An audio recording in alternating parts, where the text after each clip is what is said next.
भूखा शेर और गरीब लकड़हार। घने जंगल के किनारे एक छोटा सा गांव था। उसी गांव में रामू नाम का एक गरीब लकड़हार रहता था। उसका जीवन बहुत कठिन था। रोज जंगल जाकर लकड़ी काटता और उसे बेचकर जो थोड़ा बहुत मिलता, उसी से वह अपनी बूढ़ी माँ और छोटे बच्चों का पेट भरता था। कई बार तो दिन भर मेहनत के बाद भी चूल्हा नहीं जल पाता था, फिर भी रामू ने कभी ईमानदारी का रास्ता नहीं छोड़ा। एक दिन रामू रोज की तरह जंगल में लकड़ी काटने गया। उस दिन उसकी कुल्हाड़ी भी पुरानी थी और शरीर में कमजोरी भी थी, फिर भी वह मन लगाकर काम कर रहा था। तभी अचानक उसे झाड़ियों के पीछे से कराहने की आवाज सुनाई दी। डरते डरते जब वह आगे बढ़ा, तो उसने देखा कि एक विशाल शेर दर्द से तड़प रहा था।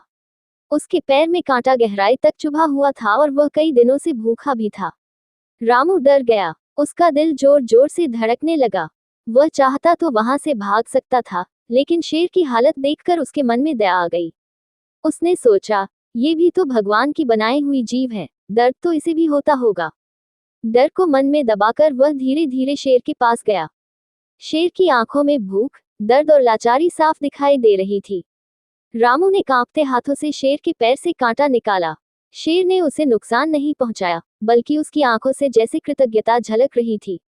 रामू ने अपने थैले में रखी सूखी रोटियां निकालकर शेर के सामने रख दी। वह खुद भूखा था, फिर भी उसने शेर को खाना खिला दिया। शेर ने रोटियां खाई और धीरे धीरे उठ खड़ा हुआ। उसने रामू की ओर देखा, जैसे धन्यवाद कह रहा हो, और जंगल की गहराइयों में चला गया। रामू मन ही मन भगवान को याद करता हुआ अपने घर लौट आया। कुछ दिन बाद गांव में अकाल पड़ गया। रामू के पास काम नहीं रहा, घर में अनाज खत्म हो गया।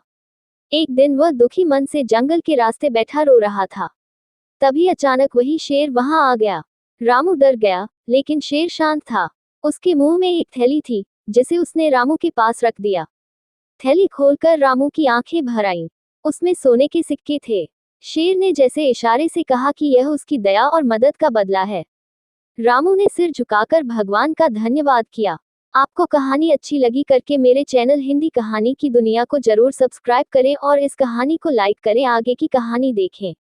उस दिन रामू समझ गया कि करुणा और भलाई कभी व्यर्थ नहीं जाती। जो दूसरों के दुख में साथ देता है, भगवान किसी न किसी रूप में उसकी सहायता जरूर करते हैं। सीख, दया, मानवता और निस्वार्थ मदद का फल हमेशा मीठा होता है।